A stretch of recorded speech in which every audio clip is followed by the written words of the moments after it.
Mobile phone চার্জে রেখে কথা বললে যে ক্ষতি হয় অনেকে এটা বিশ্বাস করতে চান না। মানে আপনারা তো চোখে দেখেন না, যার কারণে এটা বিশ্বাস করতে চান না যে এটা কী কারণে ক্ষতি হয়। তো কীভাবে ক্ষতি হয়, কী কারণে ক্ষতি হয়, আমি আজকে এই ভিডিওতে আলোচনা করব।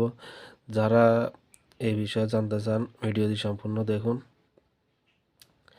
আমাদের প্রথমে বুঝতে হবে ইলেকট্রিসিটি কীভাবে কাজ করে আর ম্যাগনেটিক রিফ্লেকশনটা কীভাবে, ম্যাগনেটিক ইএমআই ইলেকট্রোম্যাগনেটিক রিফ্লেকশনটা কীভাবে কাজ করে।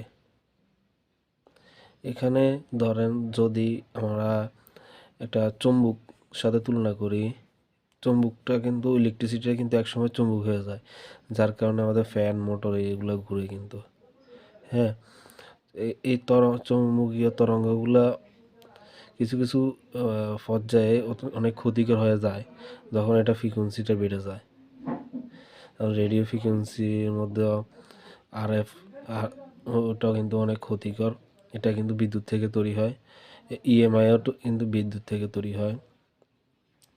তো এই চার্জারগুলো যখন আমাদের মোবাইল সাথে কানেক্ট থাকে তখন আমাদের মোবাইলে কী হয় দেখেন। আমার কাছে এই একটা টেস্টার আছে যেটা দিয়ে ইএমআই মানে ইলেকট্রোম্যাগনেটিক রিফ্লেকশনটা পরিমাপ করা যায়। এটা হচ্ছে যে পরিমাপ করা যায় না, এটা মানে ডিটেক্ট করা যায় কিছুটা।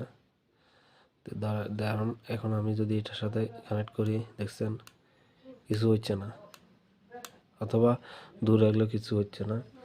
আমি এখানে যদি এটা মোবাইলটার সুইচটা দিয়ে দিই, মোবাইলটার সুইচটা দিয়ে দিয়েছি।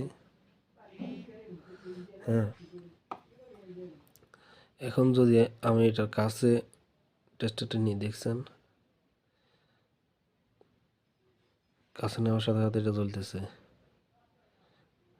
তার মানে কিছু একটা হচ্ছে, কিছু না কিছু একটা হচ্ছে, না হলে এই টেস্টার দূর থেকে জ্বলা না।